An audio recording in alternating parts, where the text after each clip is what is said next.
Welcome back to Let's Talk Puck, where we talk everything hockey for fans new and old. I'm your host Pooja, and joining me today is no one on camera. My lovely roommate Katie is sitting near me for moral support. But everyone else had plans for this Memorial Day weekend and would rather do other things besides sit on my couch and talk about hockey, which is fair, but oh well. I spent my Memorial Day weekend in Gloucester, Massachusetts today for a little day trip, and I actually went to North Station and got to spend some time at my favorite place in the entire world, which is the Bruins and Celtics Pro Shop. If you don't know, North Station is connected to TD Garden, where the Bruins and Celtics play, and they had a Memorial Day sale where I got this zip up and it was 40% off, and it's kind of ugly and I need no one to comment on it so that I don't think about the fact that it was still $45 and final sale. So, that being said, I went to Gloucester today and it was lovely, except for the fact that it has been raining the entire day in Massachusetts. And despite that, the Red Sox still played, and I would like to blame their loss today to the Minnesota Twins, even though they could have scored a run in the ninth inning to tie it up and go to 10th.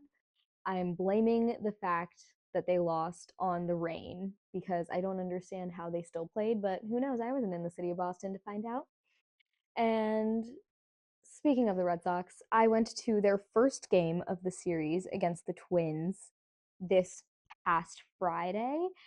And while I was there, Vegas and Colorado were playing in the second game of the Western Conference Finals for the NHL. And I bought ESPN while I was sitting in the bleachers because the Red Sox started losing and Vegas and Colorado were calling my name. So I was actually watching that game on my phone while at the Red Sox because they had already blown their 6-3 lead and there were more entertaining games on, like the conference finals.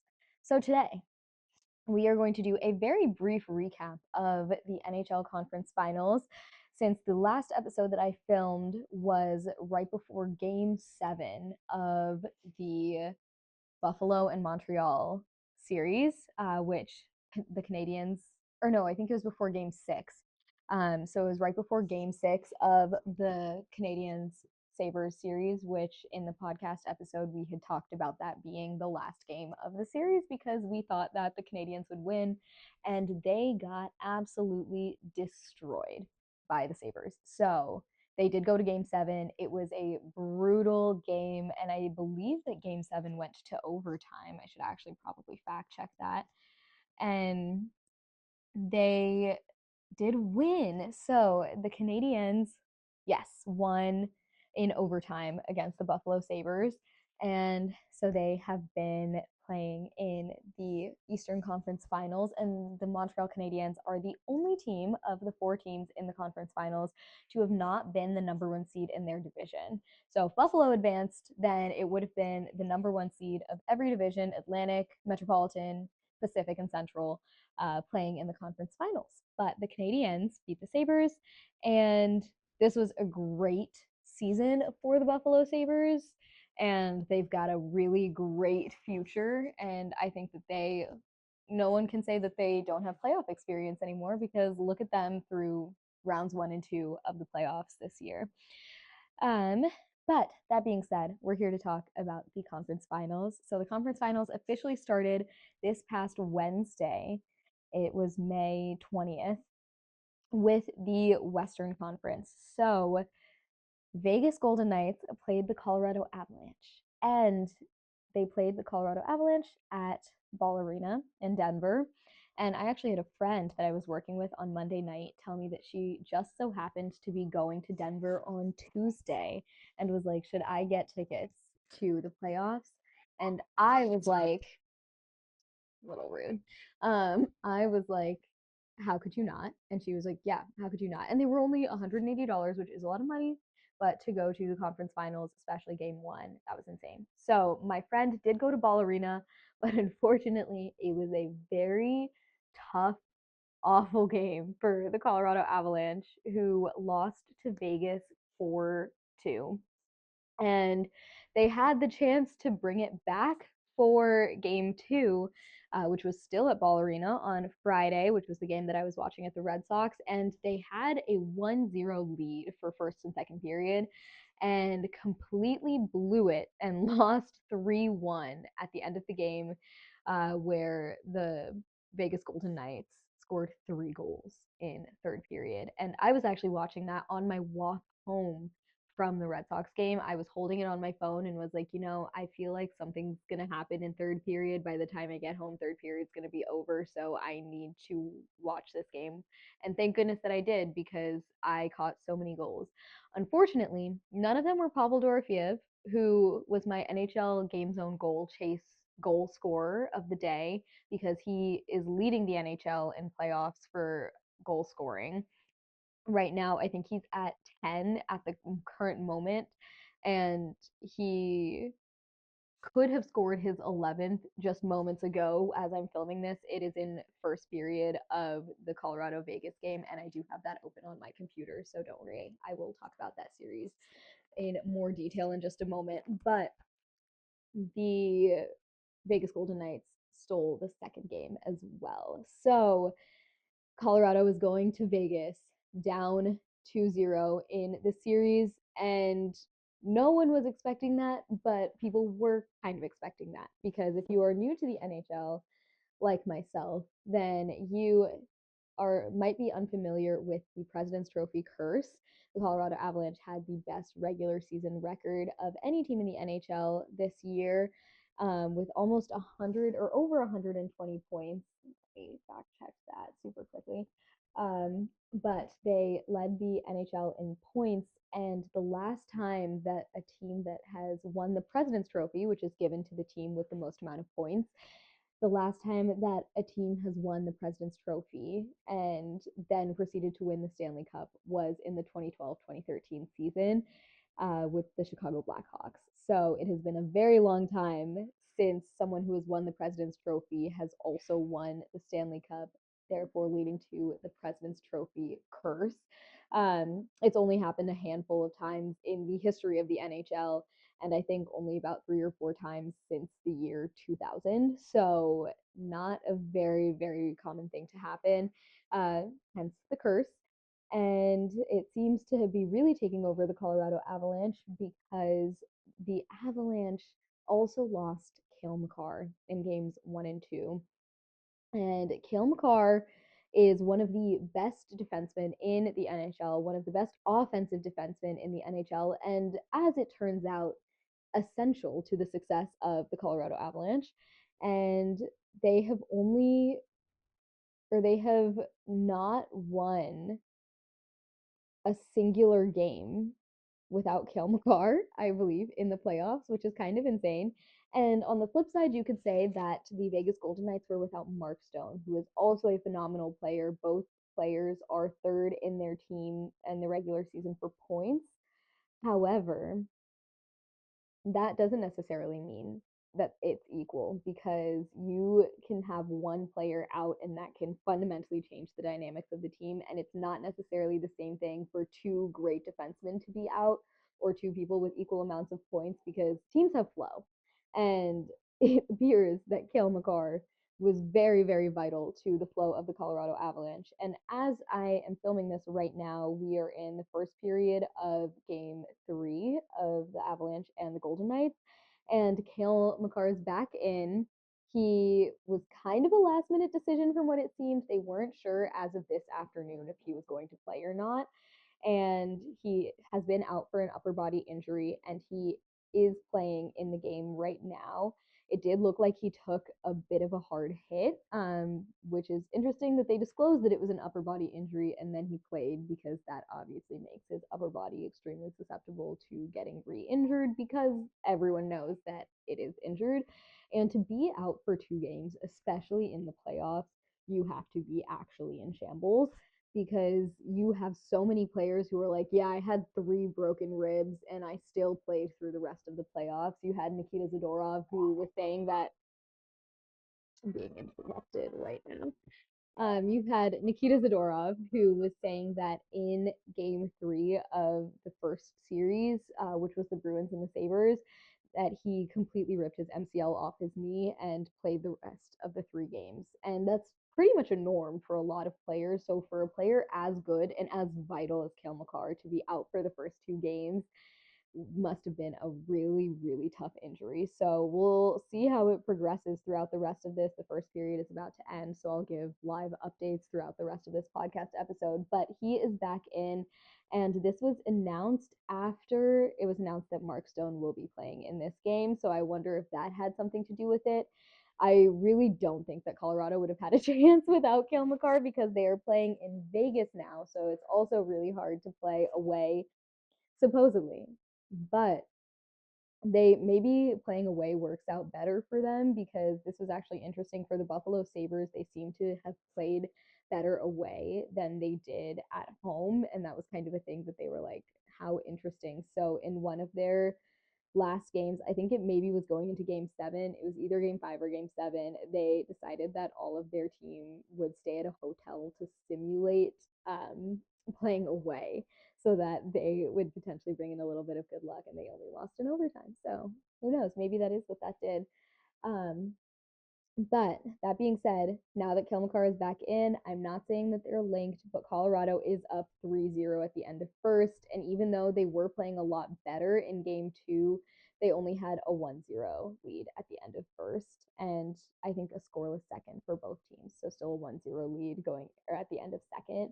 And they are way out shooting the Golden Knights as well. I think as of the last time that I checked this game, they had 15 shots on goal while the Golden Knights only had 5.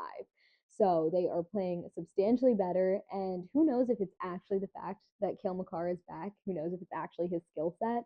But I think there is something to be said about the psychology behind all of it and just the way that the team feels. And I think that having Cale Makar back for their flow has been essential. And I also feel like there is something happening in this locker room where they're like, you guys need to get it together and play a good game.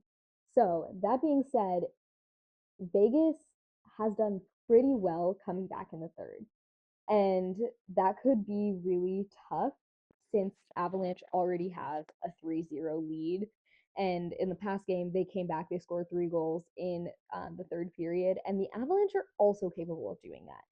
But we'll see how second goes. I'll keep you updated if I even remotely get into second because they just started first intermission and this episode's going to be a little shorter. So we might not get there, but I will definitely talk about it in my next podcast episode. So, last thing to say about the Avalanche and the Golden Knights is that the Avalanche might be completely screwed over after losing the first two games at home because there has only been, I believe, one time either in NHL history or in the past few decades where a team has lost two games at home in the conference finals and come back to win the series. And so statistically, it's not looking good for the Colorado Avalanche. However, if it has happened once, it can happen again. And this Avalanche team can absolutely do it, in my opinion.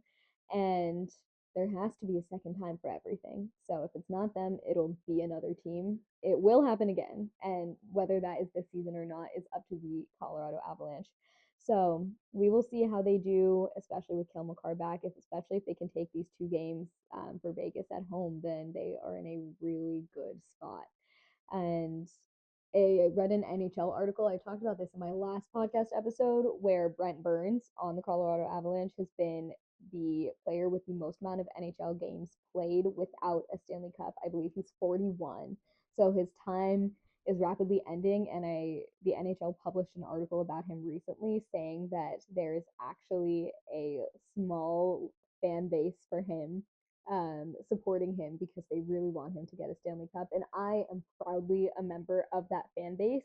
And I really do hope that the Avalanche pull through on this. First of all, to break the President's Trophy curse and also to get Brent Burns' cup. So we will see how that goes. They are playing phenomenally. They have Nathan MacKinnon, they have Cale Makar, and they need to get Brent Burns a cup. So we will see how that goes for the Colorado Avalanche and the Vegas Golden Knights. All right. So, moving on to the Eastern Conference, which the Eastern Conference Finals started on Thursday because the Canadiens played on Monday. So, they were initially supposed to start on Tuesday if they ended with game six. But since they went to game seven, they postponed to Thursday. And they played Thursday at Lenovo Center in Raleigh. So home game for the Carolina Hurricanes, who have had 11 days off, which is the second most amount of days off in NHL history, before the Eastern Conference Finals. So the Hurricanes have this kind of curse on them apparently, where they can never make it past the Eastern Conference Finals. But the Hurricanes have not made it past the Eastern Conference Final in a very, very long time, or ever. I should probably check that statistic. But they are saying that this is a different year for them. They're going to be playing a lot better, and that could be true. However, I would also like to think that the Hurricanes have probably had the easiest path to the Cup, and we talked about this last episode as well, where they were playing against the Ottawa Senators, and not to discredit the Senators, but Brady Tkachuk was not playing the way that he should have been, and he knows that, and he talked about that. It passed the Eastern Conference Finals twice in franchise history. So since winning the cup in 2006, they have not made it past the Eastern Conference Finals. So they have their own little curse on them. And interestingly enough, they were like, this year's different. And this is probably the best that the Hurricanes have been since that moment.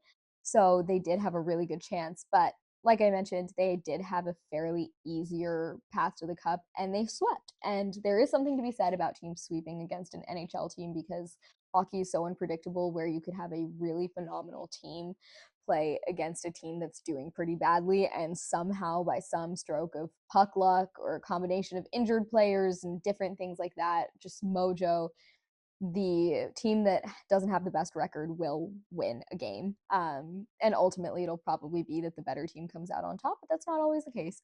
And they had a lot of time off.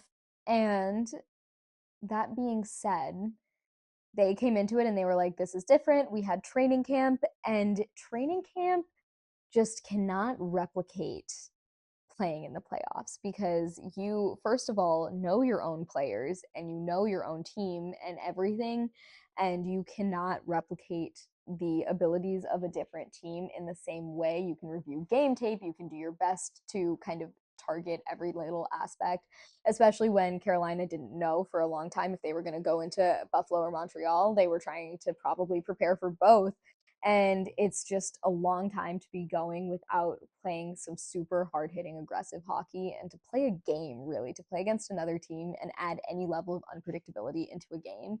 And so that was part of Carolina's detriment going into the Eastern Conference Finals, is just so much time off. And then on top of that, the Montreal Canadiens are rolling. Like, they have been playing. They are the only team that has made it to the conference finals and has played game seven for both series leading into that. And so they are definitely battered and bruised for sure, but they are also rolling on this high where they are going into each next series battered and bruised, but also ready for more. So there's something to be said about that too. And on top of that, they have kind of exceeded expectations quite a bit. No one really expected the Canadiens to get as far as they did. I did. I put it on my bracket. So, just for the record, I did put on my bracket that the Canadiens were going to get as far as they did. I did not say that they were going to get farther than this series, because I do think that after a wake up call, the Carolina Hurricanes would pull it together. And that is kind of what has happened. They've only played two games so far. Their second game was last night. And the Canadiens took the first game at Lenovo Center, and boy, was that a wake up call for the Hurricanes, because the Canadiens just completely destroyed them, kind of. Like, they, let's see, Canadiens, Hurricanes, what was their score? So for their first game, They beat the Hurricanes 6-2. And it's interesting because I believe the Hurricanes got the first goal about 30 seconds in, and not even 30 seconds later, the Canadiens scored. So within the first minute of a game, you already had the teams being 1-1, which is absolutely insane. And then on top of that, the Canadiens then scored three more goals in first period. Um, the Hurricanes took one in second, and then the Canadiens scored two more in third. So a crazy game for the Canadiens. Freddie Anderson was getting absolutely lit up. And the Hurricanes have not allowed more than two goals in any of the 8 games that they had played before. So the fact that in the first period of their game against the Canadiens, they allowed four was insane. And an interesting aspect about this first game is that they did not pull Freddie Anderson. And goalie pulling is, sometimes you need it. You had game 6, Buffalo and Canadiens, where they had to pull Alex Lyon. He allowed 3 shots or 3 goals on 4 shots. And so it made complete sense to pull him because UPL shut it down for the rest of the game. And the Sabres ended up taking that game and just winning by a landslide.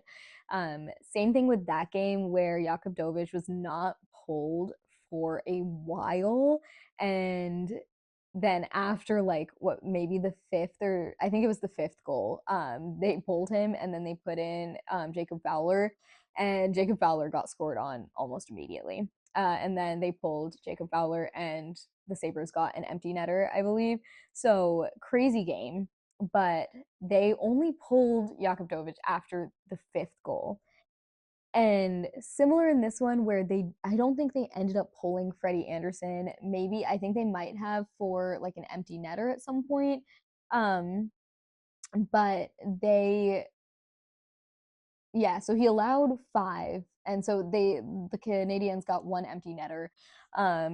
But Freddie Anderson, for some reason, stayed in for the whole thing. And the thing about Carolina is that they have an excellent backup goalie. Brandon Bussi is amazing, but they haven't played him in any of their games so far in any of the playoffs. And to be going that long without playing against an opposing team is really challenging, where the more that you are putting your backup goalie out without playing them in anything, the more of a detriment it is to pull, because that's kind of what happened with Jakub and Jacob Fowler, where Jacob Fowler has not played a playoff game in this series. That was the first time that they pulled Jakub, and so it kind of was to his detriment to be playing after not for so long. And it's a similar thing where after maybe first period, you probably should have pulled him. And yeah, he didn't allow or he didn't give up any goals in second, but you're going 4 goals in one period and you're not pulling your goalie. You got to do something about that, especially with how the Canadians don't really have a super high amount of shots on goal. And this is interesting because it happened in game 7 for them in round 1 against the Tampa Bay Lightning, where they had, I think, the lowest amount of shots on goal in a game 7 or in a playoff game. I think it might have been a game 7. Ever in NHL history, and they won that game. So they aren't taking that many shots on goal. They are giving up a lot of turnovers. It was a big thing in their game last night where they had a very low amount of shots on goal, but a lot of the shots that they were taking were getting in. And so the biggest thing was to not even give them the opportunity to take the shots on goal to begin with. And when they do, they know how to score. So that was, I think, a big thing going into the next game, where it was a little bit of a wake up call. Maybe it like dusted off a little bit for the Carolina Hurricanes, and they went into game 2 and they won. And I think that they won by, yeah, in overtime. So they had a 2-1 lead going into third period, and then the Canadians tied it up in third period. Going into overtime, the Hurricanes won. So they are waking up a little bit. However, this is going to absolutely be a challenge for the Hurricanes because they did sweep the first 8. And I am kind of glad that the Canadians showed up almost immediately and we're like, nope, sorry, we're putting an end to your streak. 8 games is enough. you guys are done. And they said, we are a young team. We've got a lot of energy. They have their locker room, they have their Marty St. Louis, Wolf of Wall Street little um, bit there. And they are so excited to be playing. And they are really, really young. They're not the favorites to win the cup by any means. It's absolutely Carolina, it's absolutely Colorado. But how amazing would it be to see a Stanley Cup with the Canadiens and the Golden Knights, which are two teams that were not at all expected to make it to the finals. They're not on my bracket. My bracket final was the Avalanche and the Hurricanes, which is predictable. I know I played it safe. But it would be really exciting to see. And so I would be pumped to see the Canadiens and the Golden Knights playing in the conference finals. I think that would be awesome. And they are so easy to root for. They are such a fun team. So we will see how it goes because their next couple games are going to be in the Bell Center in Montreal. And it is a tough arena to play in, but we have seen the Canadiens lose a decent amount of games there. Specifically, the Canadiens cannot seem to win a game 6 in Bell Center. So if they go to game 6 and they are there, which they very easily could because it is very, very possible for the Canadiens to steal another game. So it would at least go to game 6, unless the Carolina Hurricanes just get absolutely obliterated and lose in 5. But otherwise, it's very possible, and that could be a pivotal game for Carolina because the Canadiens cannot seem to win that game. So the Hurricanes are headed to Montreal for game 3.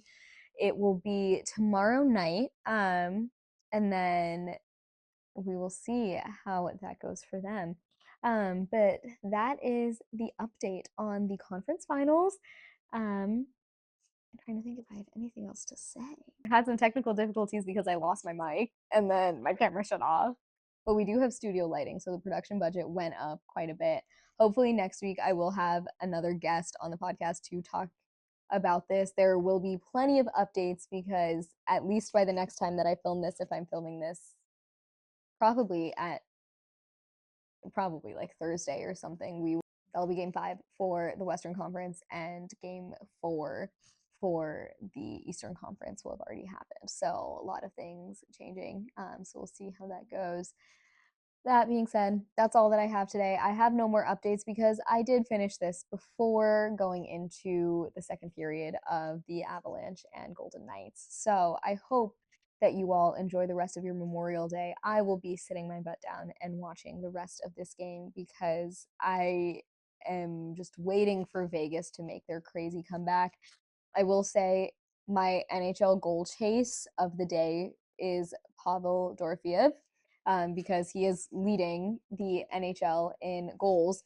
And interestingly enough, the Golden Knights are actually leading across every single front. You have Dorofeyev leading in goals, and then you have Marner leading in points, and then Eichel leading for assists. So the Golden Knights are a lot better of a team than a lot of people are giving them credit for.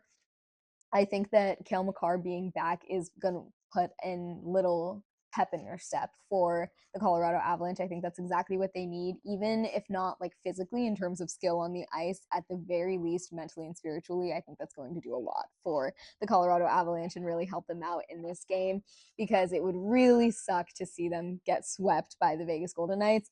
And as much as that would be cool for the Golden Knights, I don't have the same hatred for them that the rest of, or a decent amount of hockey fans have. But I do think that it would be interesting to see them win.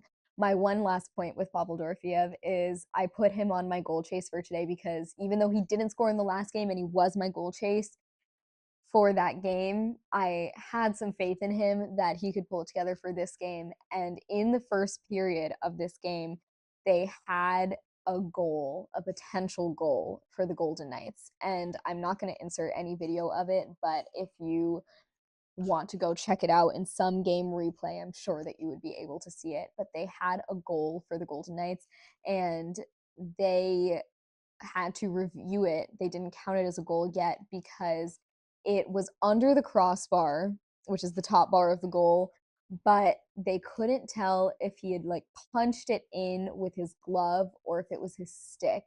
And they reviewed it for an extended period of time.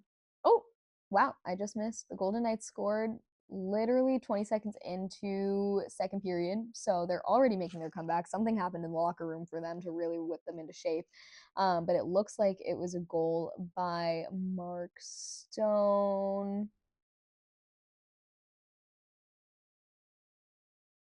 or Mitch Marner. Maybe I should have put Mitch Marner as my goal chase. It's too late to change it now. But Pavel Dorofeev, they couldn't tell if it had bounced off of his glove or off of his stick, and they reviewed it from a million different angles. And pretty much everyone in the arena asked. It was a shot by Marner, tapped in by Mark Stone. So, fourth goal of the playoffs, good shot for Vegas, but they still only have half the amount of shots on goal as Colorado. So they need to be playing a little harder and a little crazier in order to really get that back. But all of that to say, I was so close to winning my goal chase of the day, but the goal ultimately didn't count because the official referee call was that it was off of his glove, even though everyone else in the arena, obviously, because they were playing for Vegas at home, thought that it bounced off of his stick. And Dorofeev was really trying to make the case that it bounced off of his stick. And while this is good for my bracket, this is bad for my goal chase because I want to have more than a 1 game streak on NHL goal chase.